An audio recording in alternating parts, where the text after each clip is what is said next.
ಇಂದು ಮಾಗಡಿ ಪ್ರವಾಸಿ ಮಂದಿರದಲ್ಲಿ ರೈತ ಸಂಘದ ಅಧ್ಯಕ್ಷರಾದ ಹೊಸಪಾಳ್ಯ ಲೋಕೇಶರವರು ಮತ್ತು ರೈತ ಸಂಘದ ಪದಾಧಿಕಾರಿಗಳು ಸುದ್ದಿಗೋಷ್ಠಿ ನಡೆಸಿ ತಾಲೂಕು ಆಡಳಿತ ರೈತರ ಸಮಸ್ಯೆಗೆ ಸ್ಪಂದಿಸುತ್ತಿಲ್ಲ, ರೈತರ ಬೆಳೆದ ರಾಗಿಗೆ ಸರ್ಕಾರ ಬೆಂಬಲ ಬೆಲೆ ನೀಡಬೇಕು ಮತ್ತು ತಿಪ್ಪಗೊಂಡನಹಳ್ಳಿ ಜಲಾಶಯದ ನೀರು ಮೂಲ ಕುಡಿಯುವ ನೀರು ಜಲಾಶಯದಲ್ಲಿಯವರೆಗೂ ಹೂಳು ತೆಗೆದು ಸ್ವಚ್ಛತೆ ಮಾಡಿರುವುದಿಲ್ಲ. ಬೆಸ್ಕಾಂ ಅಧಿಕಾರಿಗಳು 66 ಕೆವಿ ಲೈನ್ಸ್ ವಿಚಾರವಾಗಿ ತೆಂಗಿನ ಮತ್ತು ಮಾವಿನ ಮರಗಳನ್ನು ಕಡಿಯಲು ಮುಂದಾಗಿದ್ದಾರೆ.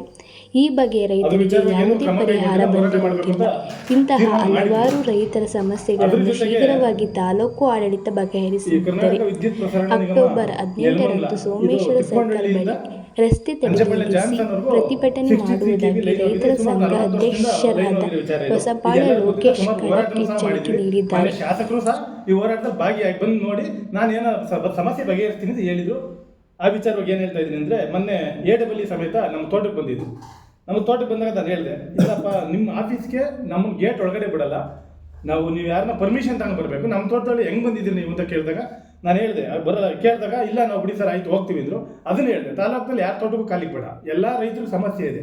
40 ವರ್ಷದಿಂದ ಬೆಳೆದಿರ್ತಕ್ಕಂಥ ಮರಗಳು ಎಲ್ಲ ಕಡಿದು ಇವತ್ತು ನೀವು ಲೈನ್ ಹೇಳ್ಕೊಂಡೋಗಿದ್ರಿ, ಇದಕ್ಕೇನೋ ಪರಿಹಾರ ಕೊಡಿ, ಲೈನ್ ಚೇಂಜ್ ಮಾಡ್ತಾರೆ ಮಾಡಿ, ಇಲ್ಲ ಆಗಲ್ಲ ಏನೂ ಆಗಲ್ವಾ, ಲೈನ್ ಕಿತ್ಕೊಂಡೋಗಿ ವ್ಯವಸ್ಥೆ ಮಾಡ್ಕೊಂಡೋಗಿ ಅಂತ ಹೇಳಿ ಕಳಿಸ್ತೀರಾ.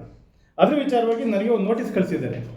ಏನಂತ, ನೀವು ಹಿಂಗೆ ಏನಾದರೂ ಜಮೀನೊಳಗೆ ಅಧಿಕಾರಿಗಳನ್ನ ಬಿಡಲಿಲ್ಲ ಅಂದರೆ ನಿಮ್ಮ ರೀತಿ ಕಾನೂನು ಕ್ರಮ ಕೈಗೊಳ್ಳಬೇಕು ಅಂತ ನೋಟಿಸ್ ಕಳಿಸಿದ್ದಾರೆ. ಸಂತೋಷ ಕಳಿಸಿ, ಇದಕ್ಕೆಲ್ಲ ಬಗ್ಗ ಮಾತೇನಿಲ್ಲ, ವಿಚಾರ ಬೇರೆ ಇರಲಿಲ್ಲ. ನಾನು ತಾಲೂಕಿನ ರೈತರು ಮನವಿ ಮಾಡ್ಕೊತಾ ಇದ್ದೀನಿ, ಯಾರ್ಯಾರ ಜಮೀನಲ್ಲಿ ನಿಮ್ಮ ಜಮೀನ್ ಮೇಲೆ ಲೈನ್ ಹೋಗಿದೆಯೋ ದಯವಿಟ್ಟು ಈ ಮಾಧ್ಯಮದ ಮುಖಾಂತರ ಹೇಳ್ತಾ ಇದ್ದಲ್ಲ, ಇದನ್ನೇ ಆಹ್ವಾನ ಅಂತ ತಿಳಿದು ದಯವಿಟ್ಟು ಎಲ್ಲ ರೈತ ಬಂದವರು ನಿಮ್ಮ ಮಾವಿನ ಮರನೋ ತೆಂಗಿನ ಮರನೋ ಗರಿನೋ ಕಡಿಯಕ್ಕೆ ಬರ್ತಾರೆ, ಯಾವುದೇ ಕಾರಣಕ್ಕೂ ಕೂಡಿಸ್ಬೇಡಿ.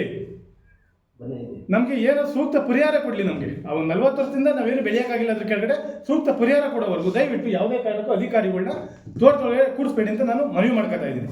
ನಾನು ಶಾಸಕರು ಮನವಿ ಮಾಡ್ತಾ ಇದ್ದೀನಿ, ದಯವಿಟ್ಟು ಶಾಸಕರು ನಮ್ಮ ಅವತ್ತು ತಾಲೂಕು ಕಚೇರಿ ಮುಂಭಾಗ ಏನಂತ ಹೇಳಿದ್ರು, ನಾವೇನೋ ಮಾಡಿ ಒಂದು ಸರ್ ಮಾಡಿ ಬಿಡಿ ಅಂತ ಒಂದು ಮಾತು ವಾಗ್ದಾನ ಕೊಟ್ಟಿದ್ರು.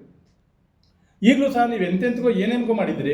ಈ ತಾಲೂಕಿನ ರೈತರಿಗೆ, ಇಲ್ಲಿ ಇರ್ತಕ್ಕಂಥ ರೈತರು ಒಳ್ಳೇದಾಗಬೇಕು ಅಂದರೆ ಒಂದು ನಿಯೋಗ ಕರ್ಕೊಂಡೋಗಿ ನಮ್ಮ ಜಾರ್ಜ್ ಅವ್ರ ಹತ್ರ ಕರ್ಕೊಂಡೋಗಿ ತಾಲೂಕಿನ ಸಮಸ್ಯೆ ಹೀಗಿದೆ, ನಾವು ಬರ್ತೀವಿ, ಒಂದು ಡೇಟ್ ಕೊಡಿ, ಬಾರಪ್ಪ ಲೋಕೇಶ್ ಒಂದು ದಿವಸ ಕರ್ಕೊಂಬಪ್ಪ, ನಿಮ್ಮ ರೈತ ಮುಖಂಡರಿದ್ದಾರೆ ಬಂದಾದ್ಮೇಲೆ ಹೋಗ್ಬಿಟ್ಟು ಸಮಸ್ಯೆ ಅನ್ನೋದು ಹೇಳಿ. ಇದನ್ನು ದಯವಿಟ್ಟು ಈ ಕೆಲಸನ ತಾವು ಮಾಡಬೇಕಾಗಿ ನಾನು ನಿಮ್ಮ ಮನವಿ ಮಾಡ್ಕೊತಾ ಇದ್ದೀನಿ. ಅದ್ರ ಜೊತೆಗೆ ಇನ್ನೊಂದು ವಿಚಾರ ಏನು ಅಂದರೆ, ತಿಪ್ಪಗೊಂಡನಹಳ್ಳಿ ಜಲಾಶಯ ಅವತ್ತು ನಾವು ಪಾದಯಾತ್ರೆ ರಸ್ತೆ ತಡೆ ಮಾಡಿದ್ವಿ, ಬೈಕ್ ರ್ಯಾಲಿ ಮಾಡಿದ್ವಿ. ನಾವು ಮಾಡಿದಾಗ ಸಮ್ಮಿಶ್ರ ಸರ್ಕಾರ ಇತ್ತು, ಕುಮಾರಸ್ವಾಮಿ ಅವರು ಮತ್ತು ಡಿ ಕೆ ಶಿವಕುಮಾರ್ ಕಾಂಗ್ರೆಸ್ ಮತ್ತು ದಳ ಸಮ್ಮಿಶ್ರ ಸರ್ಕಾರ ಇದ್ದಾಗ ಸುಮಾರು ಕೋಟಿ ಹಣನ ಬಿಡುಗಡೆ ಮಾಡ್ತು. ನಮ್ಮ ಹೋರಾಟದ ಫಲ ಇದು, ಬೇರೆ ಏನಂತ ತಿಳ್ಕೊಳ್ಳಿ, ಹೋರಾಟದ ಫಲ ಬಿಡುಗಡೆ ಮಾಡಿ ಅದಕ್ಕೇನು ಹೂಳೆತ್ತಿ ರೆಡಿ ಮಾಡಬೇಕು, ಕೆರೆ ರೆಡಿ ಮಾಡಬೇಕು ಅಂತ ಮಾಡಿದ್ರು. ಇಲ್ಲಿವರೆಗೂ ಅವ್ರು ಯಾವುದೂ ಹೂಳೆತ್ತಿಲ್ಲ. ಇವತ್ತು ಅಲ್ಲಿ ನೀರು ಗಬ್ಬು ವಾಸನೆ ಹೊಡಿತದೆ, ಎಲ್ಲ ಜನಪ್ರತಿನಿಧಿಗಳು ಹೋಗಿದ್ದಾರೆ, ಹೂಳೆತ್ತಿಲ್ಲ. ಅದರಲ್ಲಿ ಗಬ್ಬು ವಾಸನೆ ನೀರು ಸೀದಾ ಮಂಚಿನ ಬೆಲೆ ಬಿಟ್ಟಿದ್ದಾರೆ. ಈಗ ಅದರದ್ದು ಬರ್ತಕ್ಕಂಥ ಸೋರ್ಸ್ ಅಂತರ್ಜಲ, ಅದೇ ನೀರನ್ನ ರೈತರು ಜಾನುವಾರುಗಳು ಕುಡಿಯೋ ಪರಿಸ್ಥಿತಿ ಇದ್ರಾಗದೆ. ಕೂಡಲೇ ಅವ್ರನ್ನ ಯಾರಿದಾರೆ ಕರೆದುಬಿಟ್ಟು, ತಹಶೀಲ್ದಾರ್ ಕರೆದುಬಿಟ್ಟು ಅವ್ರಿಗೆ ಯಾಕೆ ಹೂಳೆತ್ತಿಲ್ಲ, ಸರ್ಕಾರ ಏನು ಆರ್ಡರ್ ಮಾಡಿತ್ತು ಅವ್ರಿಗೆ, ಇಂಜಿನಿಯರ್ಗಳು ಏನು ಮಾಡ್ತಿದ್ದಾರೆ, ಇದು ಗೊತ್ತಾಗಬೇಕು. ತಿಪ್ಪಗೊಂಡನಹಳ್ಳಿ ನಮಗೆ ಮೂಲ ನೀರು, ಹೇಮಾವತಿ ನೀರು ಇತ್ತಾಗಿಲ್ಲ, ಆ ನೀರು ಉಳಿಸ್ಕೊಳಕ್ಕಾಗಿಲ್ಲ ಅಂದರೆ ರೈತನ ಬೋರ್ವೆಲ್ಗೆ ಏನು ಮಾಡ್ತಾರೆ ರೈತ, ಇದು ಅಂತರ್ಜಲ ಬೇಕು ಅಂದರೆ ತಿಪ್ಪಗೊಂಡನಹಳ್ಳಿ ನಮ್ಗೆ ನೀರು ಮುಖ್ಯ, ನೀರು ಬೇಕು ನಮಗೆ, ಕ್ಲೀನ್ ಮಾಡಿಕೊಡಿ ಅಂತಲೇ ಹೋರಾಟ ಮಾಡಿರೋದು. ಆದರೆ ಯಾವುದೂ ಸಹ ಕ್ಲೀನ್ ಮಾಡಿಲ್ಲ. ದುಡ್ಡೆಲ್ಲ ಏನು ಮಾಡೋರು ಇವರು, ಅಲ್ಲಿ ಆ ರೈತರುಗಳು ಮೀನುಗಾರಿಕೆಯವರು ಸುಮಾರು ಸಾವಿರಾರು ಲಕ್ಷಾಂತರ ಮೀನು ಸತ್ತೋಗಬೇಕು. ಅವ್ರು ಬಾಯಿ ಪಡ್ಕೋತಾರೆ, ಈ ವಿಷದ ನೀರಿಂದ ಮೀನುಗಳು ಸತ್ತೋಗಬೇಕು. ಆ ಮೀನು ತಿಂದು ಮನುಷ್ಯ ಬದುಕ್ರೆ ಮೀನು ತಿಂದ್ರೆ ಅವ್ರನ್ನ. ಇದನ್ನು ಯೋಚನೆ ಮಾಡಬೇಕಾದ ವಿಚಾರ. ಇದನ್ನು ಶಾಸಕರು ಗಮನಕ್ಕೆ ಹಾಕೊಂಡು ತಹಶೀಲ್ದಾರ್ ಮುಖಾಂತರ ಅವ್ರನ್ನ ಕರೆದುಬಿಟ್ಟು ಅದನ್ನ ಹೇಳ್ತಿಲ್ಲ ಅಷ್ಟೇ ಯಾವ ಕರಿಬೇಕು ಅಂತ. ಇದಿಷ್ಟಿದೆ. ತಹಶೀಲ್ದಾರ್ ಅವರು ಏನೋ ಕಂದಾಯ ಇಲಾಖೆಯಿಂದ ರಾಜ್ಯ ಸರ್ಕಾರ ಪ್ರಶಸ್ತಿ ಕೊಟ್ಟಿದೆ, ಸಂತೋಷ, ಇಷ್ಟಪಡ್ತೀವಿ ನಾವು, ಅದನ್ನು ಸ್ವಾಗತಿಸ್ತೀವಿ ನಮ್ಮ ತಾಲೂಕಿಗೆ.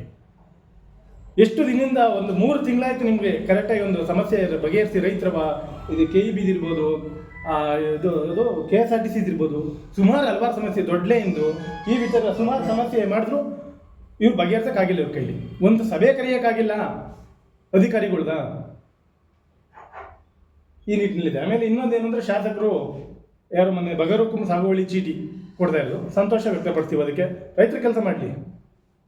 ಸಾಗುವಳಿ ಚೀಟಿ ಯಾರೋ ಕಮಿಟಿ ಮೆಂಬರ್ಗಳು ನಾವು ಕೊಡ್ತೀವಿ, ಉಳ್ಳಂತ ಯಾರೋ ಅರ್ಜಿ ಇರೋರಿಗೆ ಬಂದರೆ ಒಂದು 6 ತಿಂಗಳ 15-20 ದಿವಸದಲ್ಲಿ ಅರ್ಜಿ ತಂದು ತೋರಿಸಿದ್ರೆ ನಾನು ಪುರಸಭೆಯಲ್ಲಿ ಆಫೀಸಲ್ಲಿ ಇದೆ ಅಂತ ಹೇಳಿದ್ರೆ ತುಂಬ ಸಂತೋಷ ವ್ಯಕ್ತಪಡ್ತಾನೆ ಅದಕ್ಕೆ. ಅಂಥ ಕೆಲಸ ಮಾಡಲಿ ಅಂತ ರೈತರಿಗೆ ಒಳ್ಳೆಯದಂಥ ಕೆಲಸ ಮಾಡಬೇಕು ಅವರು, ಒಳ್ಳೇದಾಗಲಿ ಅದು. ಮತ್ತು ರಾಗಿಗೆ ಬೆಂಬಲ ಬೆಲೆ ನಾನು ಶಾಸಕ ಸುಮಾರು ಮನವಿ ಮಾಡಿದ್ದೀನಿ. ಏನು ವಿಚಾರ ಅಂದರೆ ಈಗ ಮಳೆ ಬಂದ ಸಂತೋಷ, ಆದರೆ ಮಳೆ ಇಲ್ಲದಾಗ 15 ದಿವಸದಿಂದ ಸುಮಾರು 1.5 ಕಿಲೋಮೀಟರ್ 2 ಕಿಲೋಮೀಟರಿಂದ ಪೈಪ್ ಹತ್ಕೊಂಡ್ಬಂದು ಸ್ಪ್ರಿಂಕ್ಲರ್ ಹಾಕಿ ರೈತರು ರಾಗಿ ಬೆಳೀತಿದ್ದಾರೆ. 3,400 ಚಿಲ್ಲರೆ ಸರ್ಕಾರದ ಬೆಂಬಲ ಬೆಲೆ ಇದೆ. ನಾವು ರೈತರು ಕೇಳ್ತಾ ಇರೋದನ್ನ 8,000 to 10,000 ರೂಪಾಯಿ ಕೊಡಿ, ತುಂಬ ಕಷ್ಟ ಇದೆ ರಾಗಿ ಬೆಳೆಯೋಕ್ಕೆ.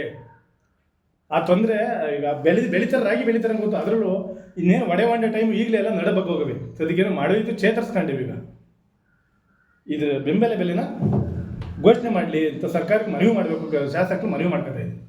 ಇಷ್ಟು ಈ ಕಾರ್ಯಕ್ರಮ ಏನಾದರೂ ತಹಶೀಲ್ದಾರ್ಗೆ ನಾನು ಎಚ್ಚರಿಸ್ಕೊಡ್ತಾ ಇದ್ದೀನಿ. ಇಷ್ಟು ಕಾರ್ಯಕ್ರಮ ನಾವು ಹೇಳಿದ್ಮೇಲೆ ಸಮಸ್ಯೆಗಳು ಇಷ್ಟುವೆ, ಸುಮಾರು ಸಮಸ್ಯೆಗಳು ಹೇಳಿದ್ದೀನಿ. ಇದು ವಿಚಾರವಾಗಿ ತಹಶೀಲ್ದಾರ್ ಏನಾದರೂ 15 ದಿವಸ ಟೈಮ್ ಕೊಡ್ತಾ ಇದ್ದೀನಿ. 18ನೇ ತಾರೀಕು ಹಬ್ಬಗಳು ಬಿಟ್ಟು ಐದ ಪೂಜೆ ಬಿಟ್ಟು ಮುಂದಕ್ಕೆ 18ನೇ ತಾರೀಕು ಸೋಮೇಶ್ವರ ಗುಡಿಲಿ ರಸ್ತೆ ತಡೆ ಮಾಡಬೇಕು ಅಂತ ತೀರ್ಮಾನ ಮಾಡಿದ್ದೀನಿ. ಏನಾಗುತ್ತೇನಪ್ಪ? ಪೊಲೀಸ್ ಇಲಾಖೆಗೂ ಮನವಿ ಮಾಡ್ಕೊತಾ ಇದ್ದೀನಿ. ಕಳೆದ ಬಾರಿ ನಿಮ್ಮ ಕರ್ತವ್ಯ ನೀವು ಮಾಡ್ತೀರಿ, ನಮ್ಮನ್ನೆಲ್ಲ ಎಳೆದ್ಬಿಟ್ರಿ. ತಹಶೀಲ್ದಾರ್ ನಿಲ್ಲಿಸಿ ಎಳೆದ್ಬಿಟ್ರಿ, ತಗೊಂಡೋಗಿ ಅಂತ. ನಿಮ್ಗೆ ಏನಾದರೂ ತಹಶೀಲ್ದಾರ್ ಅವ್ರಿಗೆ ನೈತಿಕತೆ ಅನ್ನೋದೇನೋ ಇದ್ರೆ, ರೈತರು ಸಮಸ್ಯೆ ಬಗೆಹರಿಸಬೇಕು ಅನ್ನೋದನ್ನ ನಿಮ್ಮಲ್ಲಿ ಇದ್ರೆ ಕೂಡಲೇ ಸಭೆ ಕರೆದು ಅವ್ರ ಅಧಿಕಾರಿಗಳನ್ನ ಕರೆದು ರೈತರ ಸಮಸ್ಯೆಯನ್ನು ಬಗೆಹರಿಸ್ತೀರಿ. ಇಲ್ಲ ರೈತರು ಹೋರಾಟನೇ ಮಾಡಬೇಕು ಅಂತ ನಿಮ್ಮ ಮೈಂಡಲ್ಲಿದ್ರೆ ನೀವು ಅರೆಸ್ಟ್ ಮಾಡಿಸಿ ಜೈಲಿಗೆ ಹಾಕಿ ಸಂತೋಷ ಹೋಗಿಸಿದ್ದೆ ಇದನ್ನು. ಇಷ್ಟು ವಿಚಾರವಾಗಿ ಇವತ್ತು ನಾನು ನಿಮ್ಮ ಪತ್ರಿಕಾ ಮಾಧ್ಯಮದಲ್ಲಿ ಕರೆದು ಒಂದು 18ನೇ ತಾರೀಕು ಶುಕ್ರವಾರ ಬೀಳುತ್ತೆ. 18ನೇ ತಾರೀಕು ಶುಕ್ರವಾರ ದಿನ ಸೋಮೇಶ್ವರ ಗುಡಿ ಸರ್ಕಲ್ನಲ್ಲಿ ಬಡಾವಣೆಯಲ್ಲಿ ರಸ್ತೆ ತಡೆ ಮಾಡೋಕ್ಕೆ ರೈತ ಸಂಘ ತೀರ್ಮಾನಿಸಿದೆ. ಅಷ್ಟೊಳಗಡೆ ಕರೆದು ಸಮಸ್ಯೆ ಬಗೆಹರಿಸಬೇಕು ಕೇಳ್ಕೊತಾ ಇದ್ದೀನಿ.